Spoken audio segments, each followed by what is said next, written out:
Well, it, of course, falls to you as Secretary of State for Justice. You can do something about it. So what are you doing about it? Good morning. Well, good morning, Nick.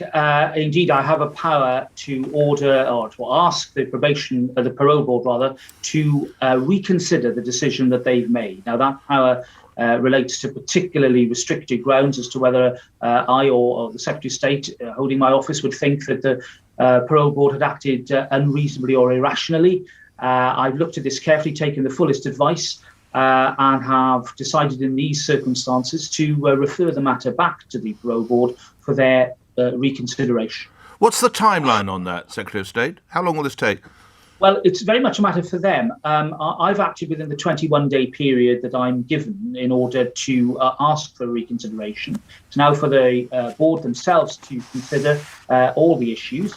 I can't speak for them as to how long they would take. I would hope that they would deal with it as swiftly and as fairly as possible.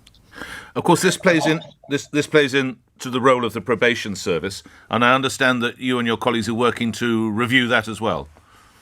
Yes, indeed. In fact, more than that, I've announced, and in fact today is the first day of the new probation service, which covers all of England and Wales. It brings together the entire probation workforce. I've been recruiting more probation officers, 1,000 in the last year, 1,500 next year. I'm doing that because these people are in the forefront of the fight against crime. They're there to supervise and to work with offenders, to work with the police and other agencies to cut that cycle of crime. And that's why I'm investing more in drug rehabilitation programs and indeed investing 200 million in charities and other organisations that work with offenders in order to reduce that cycle and to break that cycle of criminality. Well, can I put it to you then that there's clearly a reform is on for the probation service. Some would argue we need to reform the parole board, Secretary of State. Well, indeed, I'm conducting a root and branch review of the parole board. I'll make announcements in the next few months about that. I think that they do some very sensitive and important work. It's difficult work, but I think that the time is now right for further reform to be undertaken, and I will make announcements later in the year. So that will be by year end. We'll hear more on the way the parole board is constituted, yeah? Definitely. OK. Next week. Very quickly, just before I let you go, Chief Inspector of Probation says unifying of the probation service is what you are looking to push this morning. Is it essentially fixing Chris Grayling's mess? Well, look, I think there were some good aspects of the work that was done in the last 7 years. There were some really excellent organisations involved in the supervision of offenders. But I think that bringing together the service in the way that we've done this morning with 200 million of investment, we've got 1,000 new probation officers coming online, 1,500 in the next year, really focuses the need to cut crime. And I look forward to seeing the work of probation officers later this morning who monitor offenders, work with the police, and are dedicated to stopping the cycle of criminality that is so depressingly familiar to many of us and which, of course, creates more victims of crime. I'm excited by the reforms that I've steered through, and I look forward to successful times ahead for our dedicated probation officers. But many were hoping that we might see some restrictions lifted next Monday. The mood music seems to now be dialing that down, and we look forward in every sense of the word, chronologically and emotionally, to July the 19th. Is that your understanding, Mr. Buckland? Well, look, I think that it's right that we all have that desire to make the 19th the final day of all of this. But like at all stages of this crisis, we have to look at the data. And that's why the roadmap said, June the 21st at the earliest. Clearly, at that point, it would have been wrong for us to unlock. I think that the key data really is that link between vaccination and hospitalisation. If that, if it's emerging increasingly, well, that link can be broken by vaccination. If that is the case, then that does mean that we are able to move to the next stage. But, like I said, Nick, you'd expect me and other ministers to look carefully at the data rather than just making a knee-jerk reaction in a desire to please everybody. That would be the wrong approach, and we're not taking we're not going down that avenue in this instance. You talk about how you and your colleagues work. How much has confidence in your efforts been dented by the Matt Hancock episode? Well, look, I don't think anybody can deny that it's been a deeply unfortunate and unwelcome episode. He did the right thing by stepping down. It's essential that government ministers are able to, with credibility, deliver important messages to the public. He recognised that, and that's why it was the right decision. Right. What checks have been made into how his colleague Gina Coladangelo was hired? Well, can I say, Vic, that all those sort of public appointments are made with, according to an agreed procedure. The Cabinet Office are responsible for it. Public appointments have to be vetted. They have to be scrutinised. A minister can't just, pick up the phone and bring somebody in. It's got to be done properly. And any connections or conflicts need to be declared. And I would have expected that in this instance that was done. Okay, you would have expected, but nobody's checked. Well, look, it's not for me to check, but I'm pretty sure that those issues will be looked at in order to make sure that due process was carried out. Can you tell me, hand on heart, you're confident due process was carried out, Mr. Buckland? Well, I'd be very surprised if it wasn't, Nick. I mean, I expect in every case due process to be carried out, otherwise the appointment shouldn't be made. Just a last couple of questions on the Matt Hancock issue. Were you Prime Minister, would you have fired him, Mr. Buckland? Well, look, I think the Prime Minister, like the rest of us, heard about the story, and Matt Hancock was gone the day after. I don't think that when you look back at this, you'll say that that was anything other than a swift resignation. 36 hours? Surely straight away he needed to be fired. Well, you look at his actions, you look at Dominic Cummings' actions. Mr. Buckland, what does it take to be fired in this government? Look, Matt Hancock went. He stepped down. He resigned, and rightly so. I don't think that when we look back at this, we will be worrying about whether it was in hour 1 or hour 12 or whatever it was. The decision was made, and it was the right one. And he didn't say sorry, Mr. Hancock, in his address, 1 minute, 20 seconds from, I assume, his back garden. It might be his front garden, I have no idea. Not a word of sorry, regret, or apology. Do you think that was right? Well, I think laced through that statement was deep regret and humiliation, frankly, about what happened. I don't think anybody got the sense that he was ebullient and trying to brave it out. The man had just resigned from high office. I think he has paid a very heavy price for a mistake that we all recognise undermined his credibility. Not for a moment suggesting anything inappropriate. Do you know where the cameras are in your office, Mr. Buckland, or how many there are? Well, Nick, I've asked the question, and I've got cameras downstairs in the foyer, as you'd expect. There aren't CCTV cameras in my office because, frankly, the function of cameras in a building like that should be about security and making sure that only authorised people can come in and out. So I'm satisfied in what I've established that we don't have that type of system, though I'm sure that a lot of ministers are thinking, well, we better make sure our officers are safe so that we don't have unauthorised or enemy, or sort of people who are hostile to the UK snooping in on us. Just begs the question why they were in Mr. Hancock's office, of course, Mr. Buckland. Well, that's a matter for the health department. I'm sure that they're looking into it, and I'm sure that answers will be forthcoming as to why that was there. Why do you think that Sajid Javid will make a good health secretary? Well, I think Sajid brings a wealth of experience from other government departments. He's, shall we say, a bit of a political veteran. And I think that he brings a fresh perspective as well to these vitally important issues. I have every confidence that he will start to work and get to grips with these important issues. He's got to look at some major matters today with the government. And I look forward to hearing his statement to the Commons. With Matt Hancock, why did Boris Johnson say the matter was closed? I mean, how out of touch with the mood of the nation was that? Well, look, I think there was a swirl of things going on here. There were, of course, the private matters, the private life matters. And indeed, as the hours went by, it was clear that there was, I think, an understandable groundswell of concern about how important it is that those who set the rules keep to them. And I think that when we look back at this, we will see that it took a day or so, but the right outcome was achieved, and it was correct for Matt Hancock to resign. Why did the Prime Minister react before he knew all the facts then? Well, look, I don't precisely know what was said between them, but what I do know is that Matt Hancock had worked tirelessly for the past 18 months or so, and indeed longer as Health Secretary. It's always difficult to lose somebody with such experience. Let's face it, we have been through this long road. On this long road, there is an absolute logic in trying to make sure that we have continuity and that the person who was involved in this from the beginning stayed to the end of it. But I think the circumstances became overwhelmingly clear that credibility was at stake, and that is why Mr. Hancock resigned. Just because he's resigned doesn't mean we shouldn't have answers.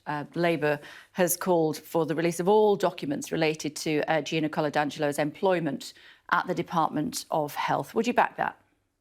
Well, look, I think that if there are any issues to be explored, then the Cabinet Office, which is ultimately responsible for all appointments, would be able to assist. I think there are a range of issues here that are being raised. Everything that I understand so far leads me to believe that due process was followed in the appointment of this person, and that any declarations that should have been made were made. But ultimately, it's a matter for the Cabinet Office, who oversee public appointments. So you agree that there should be an investigation? Well, as I said, what I have information that suggests that due process was followed, and I have no reason to doubt or dispute that.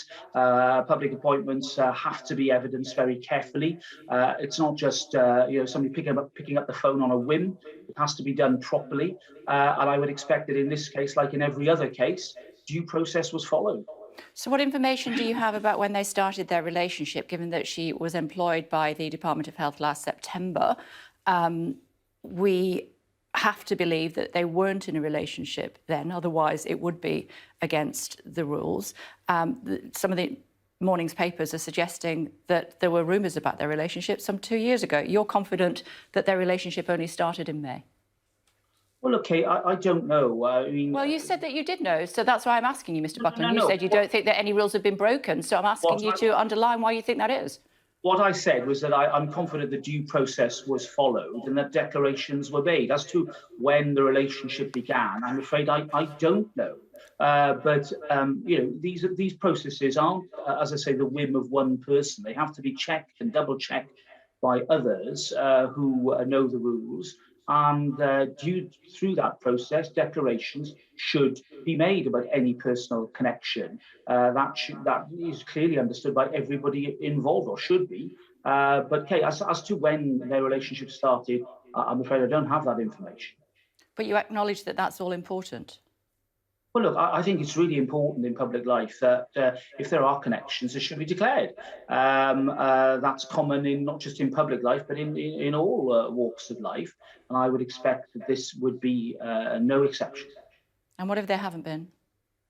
Well, I don't know, Kay. I mean, well, you should know, Mr. Buckland. You can't just say I don't know. I mean, the point is, if they were in a relationship and we were paying 15 grand a year for him to have his mistress at the office, that's not acceptable.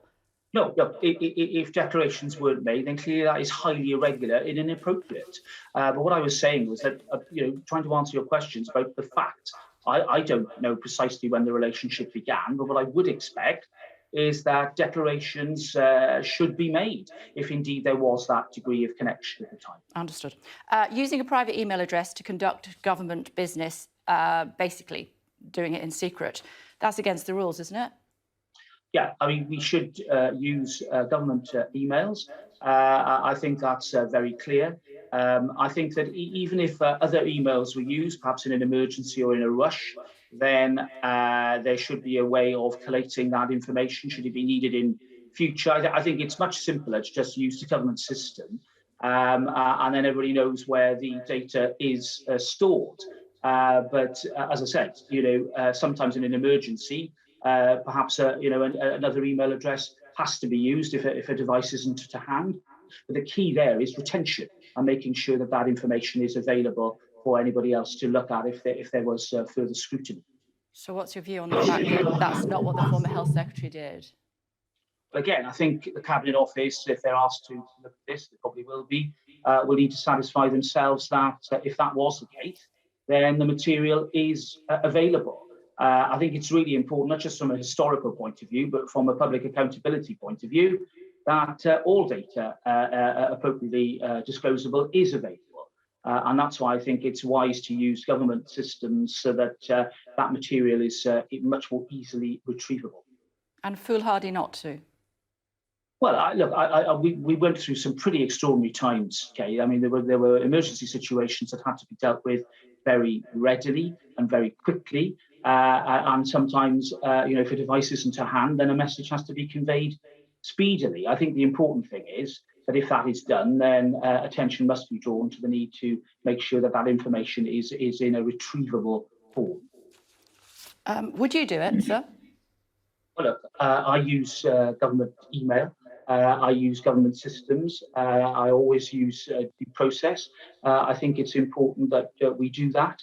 It just makes my life easier, and it makes the lives of those around me much easier. Have you ever used a private email for government business? Have you ever used a private email for government business? No, I haven't. No. Understood. How should the CCTV breach be investigated, in your opinion? We heard yesterday from Jeremy Hunt. He said that potentially it's a breach of what was the phrase that he used? Official Secrets Act.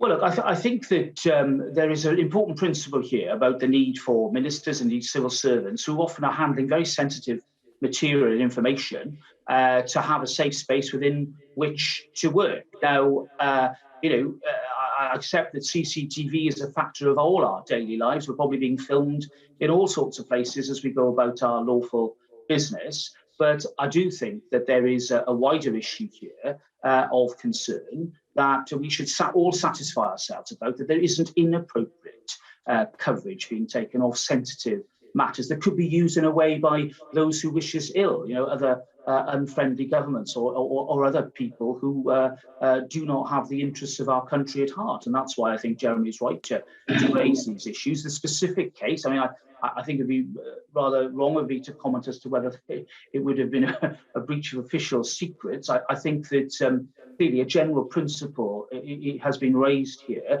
but that's not to say that suddenly ministers should retreat into a secret world. I think that would be inappropriate as well. We're public figures and we're accountable to the public. Should the police be investigating? Well, for them, I don't know whether a complaint is made to the police. Clearly, this was a system that was a closed-circuit television system, presumably used for security purposes. And we all, I think, are very familiar with data protection and the dangers of sharing information without authorization and for purposes that are unconnected for the gathering of that data. All these issues are swirling about this morning. And if the police are asked to investigate, I'm sure they will. Do you think they should? I'm sorry, we just missed the top of your answer there. Forgive me, sir, because we had a problem with the sound. Did you say they should investigate or they shouldn't, the police? No, what I said is that if they're asked to, then of course they should. But it'll be very much subject to any complaint being made to them. Do you have a CCTV in your office? Well, I've asked that question. I don't think so. I've never seen any camera facilities. I know there's CCTV in the building for obvious security reasons, but I'm sure that many of my colleagues will be asking the same question and making sure that the offices are swept just in case there are unauthorized devices in there that could be a national security breach. I think that's the sensible thing to do. When did you ask? I asked on Friday. So I expect to have those answers later today. Okay, so you don't know yet. Yeah, I mean, it's almost unbelievable that that cabinet ministers don't have regular sweeps of their office. Well, look, I think all of us make a reasonable assumption that they're working away and that we're in a secure environment, bearing in mind all the safety measures that are taken in order to protect our buildings. But Kay, you raised a really legitimate question, and I think, frankly, sweeps should be conducted regularly, particularly where sensitive material is being handled. I mean, I don't know about other departments, but I can think of other departments where sensitive and often secret material is handled as a matter of course. If that material ever comes into my department, we have a special place where that is viewed. So I can assure viewers that we have very sophisticated and sensible security measures in place so that those documents don't fall into the wrong hands and that they can't be seen by people who are not authorised to do so. As Secretary of State for Justice, speaking to the Prime Minister, which I'm sure you have done, he must be saying we need to do these regular sweeps from now on, given what we saw on Friday morning. Well, I think all of us individually as Cabinet Ministers are asking the right questions, and no doubt we will get further advice on this matter. I'm certainly taking, I think, the necessary action. But in any event, I wanted to reassure everybody that I don't play fast and loose with documents. We're very careful in the department about that. Okay. Because I'm very mindful of the sensitive nature of some of the material that I have. Colleagues with you work closely with is Priti Patel. There's this idea of new laws next week to enable the government to send asylum seekers abroad for processing. Talks with Denmark over building or sharing a centre in Africa. Do you have any more detail on that, Mr. Buckland? Well, that's only a report that I've seen as well this morning, Nick. What I can tell you is that indeed new legislation will be coming forward now that we've left the EU. Of course, the way in which we deal with immigration and borders can be very different. And we don't have to make a distinction between EU and non-EU citizens. We can deal with people equally. And it's important that we focus on those who make millions out of the misery of human trafficking and really go for the organised crime that is often at the heart of this exploitation. And that's what the Home Secretary wants to do. That's what I want to do. And you'll see a bold package of measures coming forward very shortly in order to try and deal with this issue.